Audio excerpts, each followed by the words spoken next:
오랜만에 유튜브를 촬영을 합니다. 2023년 8월 첫날 지난달 수익률 공시하고 오늘이 8월 18일이니까 한 거의 3주 가까이 유튜브를 이제 업데이트를 안 했는데요.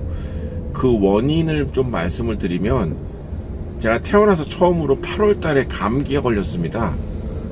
저 정말 50 중반을 사는 그 인생 중에 8월 달에 감기 걸려서 병원 갔던 거는 이번이 처음이었습니다. 그냥 좀 버티면 되겠다 했는데 너무 증세가 심해져서 이제 말을 잘 못하겠더라고요. 큰 소리로 얘기를 못하고, 그래서 그나마 조금 나아졌지만 지금도 목소리가 그렇게 크지 않은 상태에 있거든요.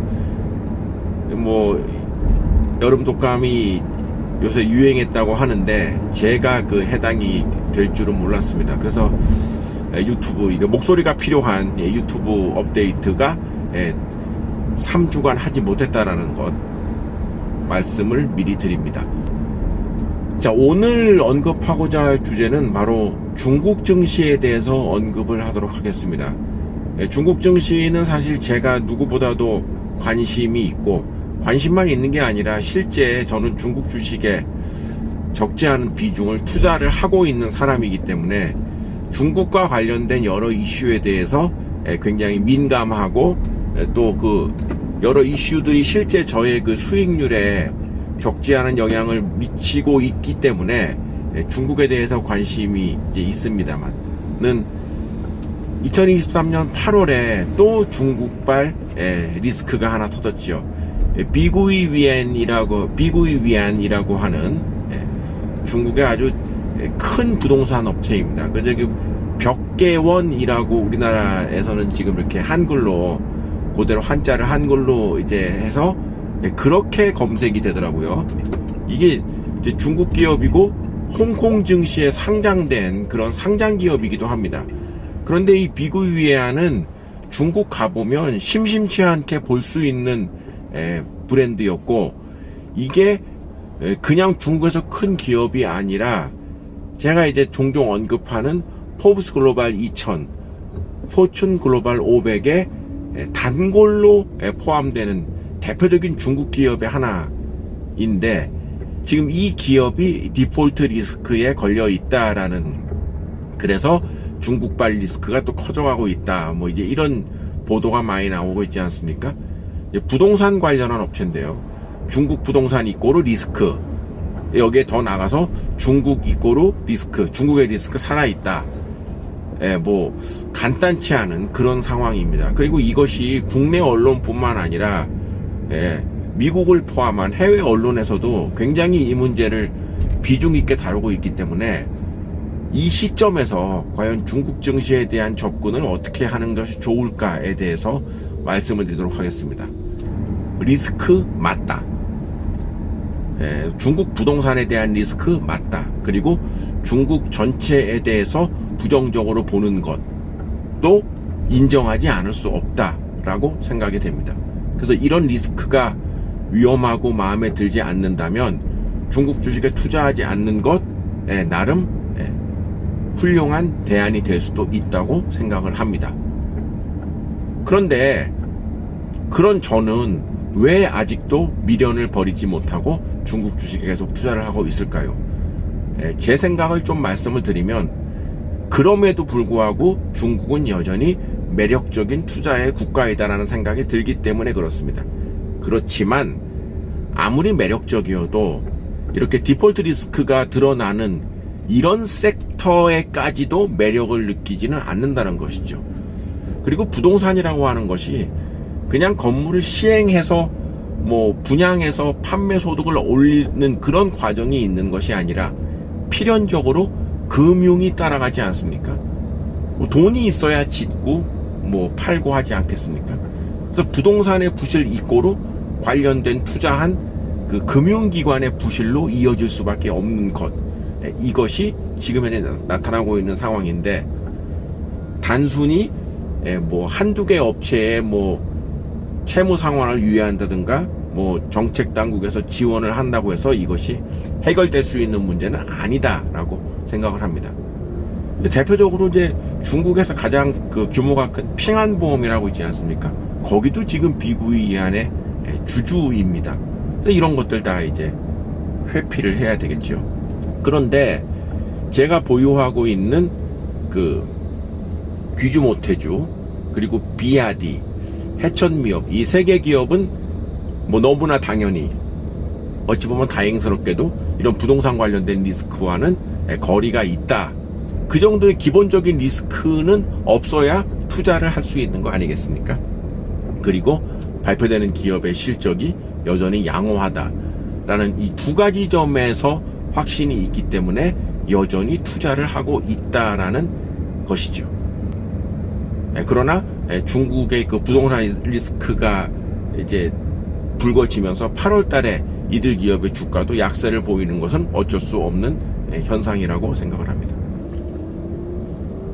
지금 중국이 겪고 있는 부동산 관련 리스크에 따르는 그 얘기들이 있지 않습니까? 부동산의 부실, 뭐 미분양의 증가, 그리고 출산율의 저하 등으로 장기적으로 중국의 부동산 시장이 해결될 것 같지는 않다. 뭐 이제 이런 얘기들. 그런데 지금 이 얘기를 우리 한국으로 대입을 해봐도 그대로 적용되지 않습니까? 출산율 우리나라가 세계 최저입니다.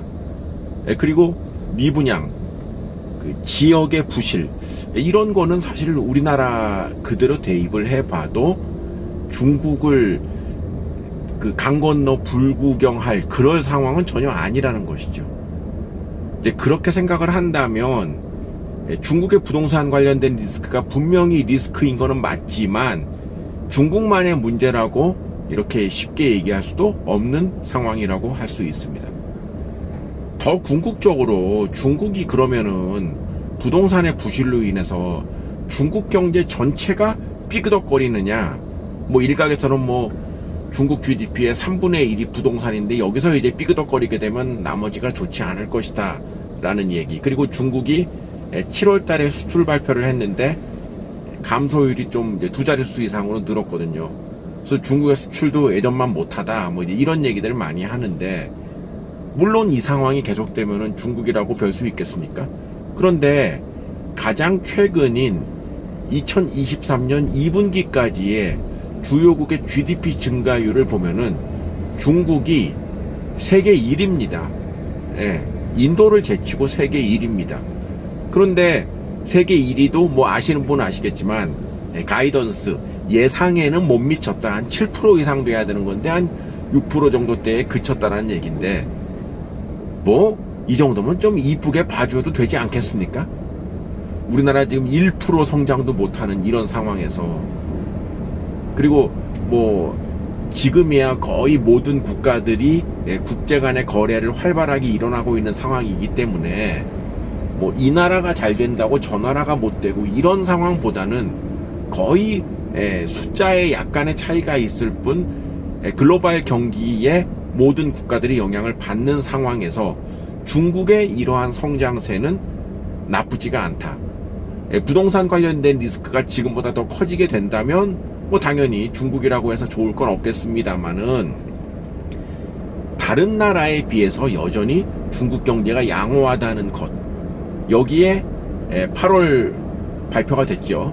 이제 드디어 중국이 제대로 된 오프닝을 했습니다. 이제 우리나라에 대해서도 단체 여행 비자 발급을 이제 중국이 오케이를 한 상태에 있죠. 그래서 이제 뭐 유커가 돌아온다 이런 얘기 많이 하는데, 그렇게 되면은 3분기에는 그리고 4분기에는 지금보다 더 경제 성장의 동력이 생기는 것은 맞지 않겠습니까?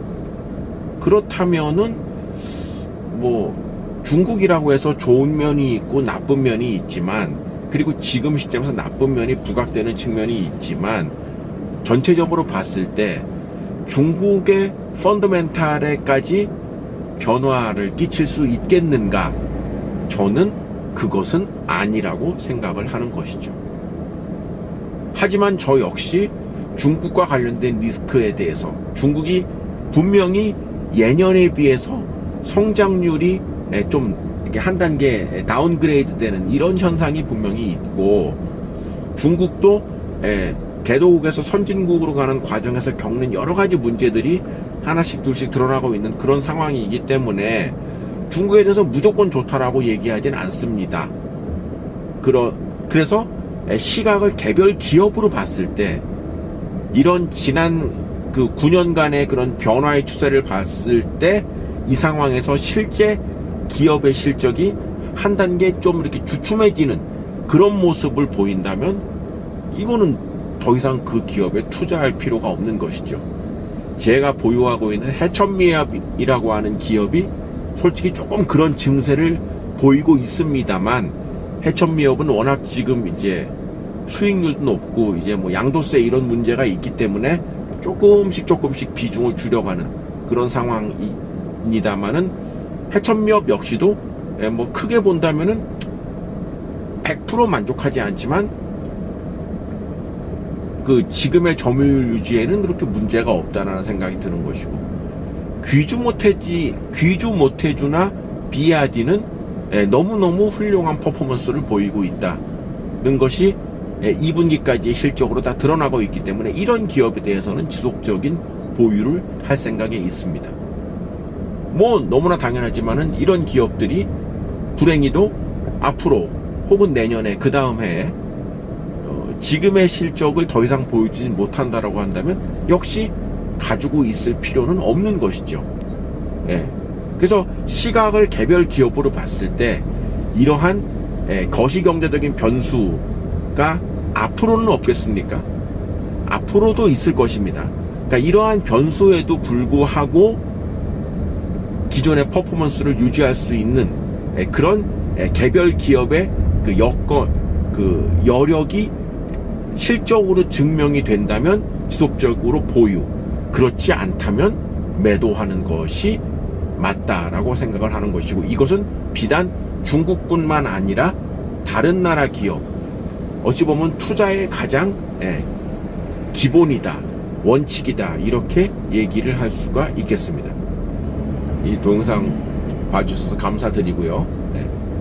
감기 걸리지 않도록 조심하시기 바랍니다. 뭐 솔직히 저도 감기 걸리도록 한 행동은 별로 없는 것 같은데, 투자자 여러분 감기 걸려서 병원 왔다 갔다 하는 그런 일 없으시기를 바라고, 또 여러 개 되신다면 구독과 좋아요도 부탁을 드리겠습니다. 감사합니다.